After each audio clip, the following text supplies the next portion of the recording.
Hey everybody, welcome back to The Loop. Today we're continuing to study the book of Judges together. If you've been reading through the book this week, then you know by now, the longer God's people live in the land, the more corrupt they become.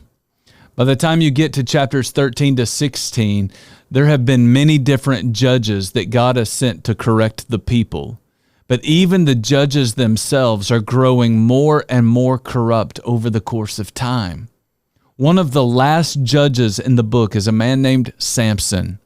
Samson is a terrible example of what it means to be a real man. He's dishonest, he has anger issues, and he's a womanizer. And it all comes crashing down on him in the end, quite literally. Chip Henderson once wrote a piece on Samson, and he called it a life well wasted. If you want to waste your life and the potential that lives inside of you, then Samson provides the step-by-step process. Just read Judges chapters 13 to 16 for yourself. In chapter 14, Samson tells his father and mother that he wants to marry a Philistine woman, a woman who worships other gods and lives by completely different standards. Samson will not listen to what God says about that issue, and he will not listen to what his parents have to say about that issue. He's intent on doing whatever he wants to do. He's going to do what is right in his own eyes.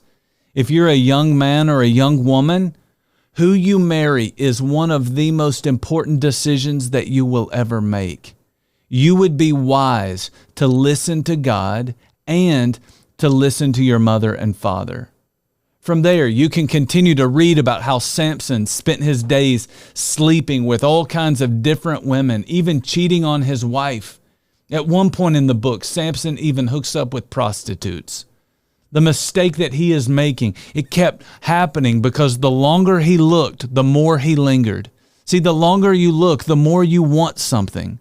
The mistake he made is he would not control his eyes, and because of that, his eyes created in him a desire and a drive that he could no longer control. Finally, Samson refused to sever relationships that he knew were dangerous. In chapter 16, Samson hopped into bed with a woman named Delilah. Delilah proved over and over again that she could not be trusted. Samson saw the danger in this relationship, but he chose to ignore it, and then he suffered for it. If you want to waste your life, then follow the example that Samson has set. My prayer for us is that we would learn from his mistakes rather than repeating them.